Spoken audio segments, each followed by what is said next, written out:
তো এখন যদি আমরা -1 ধরি, তাহলে -1 ধরলে আমরা পেলাম কত?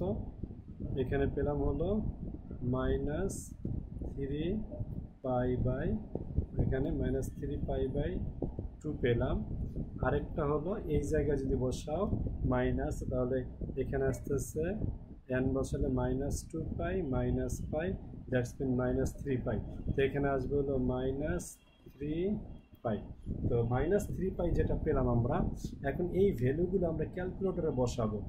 আচ্ছা, ক্যালকুলেটরে বসানোর পর আমরা দেখব কোন কোন ভ্যালুগুলো মিলে, অর্থাৎ আমাদের যে ভ্যালুগুলো চাচ্ছে -360 ডিগ্রি থেকে বড় হবে আর +360 ডিগ্রি থেকে ছোট হতে হবে। এই কন্ডিশন অনুযায়ী আমরা যদি দেখি, এই জায়গায় আছে পাই/2, তার মানে এটা হচ্ছে 90, এটা তাহলে যাচ্ছে শর্ত অনুযায়ী -পাই 180, এটাকে আমরা নিতে পারতেছি। তারপরে এখানে 5 পাই/2, তার মানে পাই/2 মানে 90, 5 9 45, মানে হলো 450।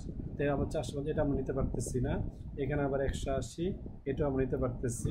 এখানে হচ্ছে -319, এখানে যদি আমরা 90 পাই/2 হচ্ছে 90, 3 আর 90, 3 নং 27, মানে হলো 270। আমরা যদি এখানে করি 90 × 3, 3 নং 27, 270 আসতেছে। আর এটা আসতেছে 180, 3 0 3 8 24 4 থেকে 2 3 5 5, মানে এটা যাচ্ছে না, তার মানে এটা কাটা।